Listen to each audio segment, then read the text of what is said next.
Hi guys, welcome back to Sim Raid. Today we'll be on Leorius the Proud, legendary attack champion from the Skinwalkers. Now he's a champion which can be used in a lot of areas in the game.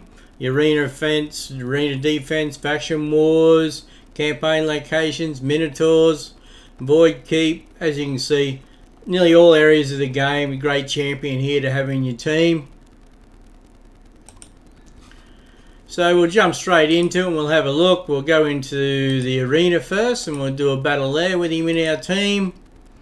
So what do we got here? Yeah, we got Leo set up in the team already. We'll just jump straight into the battle here.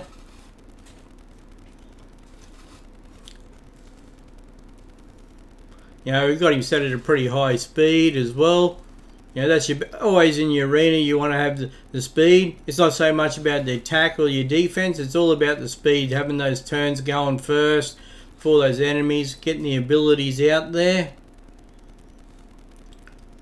And you know, you can always click on the enemy as well in the arena, and that'll put a red circle square around them. That'll be then your champions will attack that champion prior to the other champions. It's one way you can do that. So if you have like revived champions on your other team, or one skills which you want to get rid of out of the way, you can click on the champion and it'll attack those champions first. As you can see, you can just change it over to whatever champion you want it to be. See, we can change it there. So yeah, that was our win there with the Leo in the team. So we'll have a look at another area of the game. Now we can use him in tag team as well, faction wars, and the campaigns. We'll show you here is a 12-3 in the brutal. Now this is like if you're going to use him as a farmer. Not the fastest farmer in your team, but you know, he goes pretty well. It all depends on how you set your champions up as well, and you know, which areas of the games you can use them in. As you can see in the first two rounds there, you know, one hit and he takes those rounds out.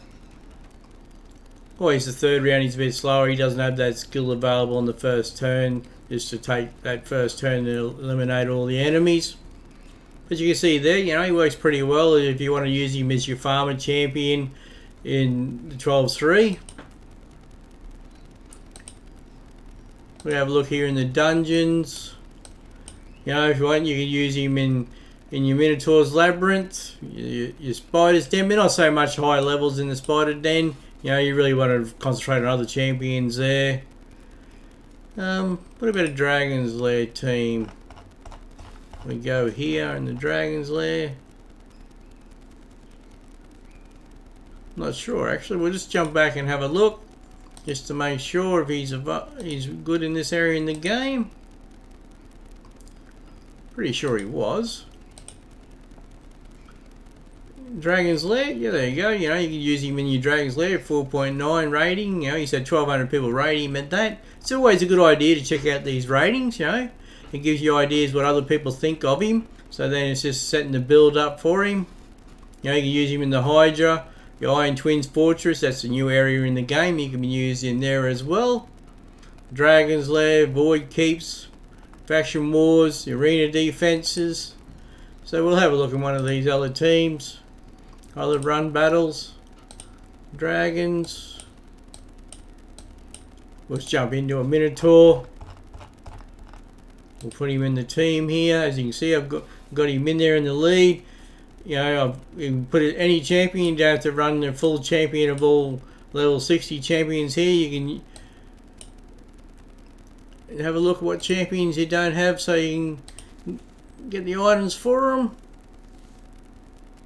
I always just run 4 main champions and then 1 champion where I want to get those items for him for the masteries.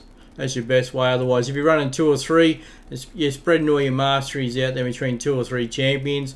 I just focus on 1 champion at a time when it comes to masteries. Now, of course, you can't do that when you first start the game. You know, you've got your 4 or 5 champions you use and you're getting masteries for all. But once you get to the stage, you've got your team of four champions with masteries. Just bring 1 champion in only, so all the books are focused to that champion then. And just remember, it costs you 800 or 900 diamonds, gems, if you want to call them gems, to do the masteries by straight in the mastery section. Now, if you actually put that same amount of gems or diamonds into this Minotaur Labyrinth by buying energy, it's a lot cheaper to do the runs here in the Minotaur Labyrinth.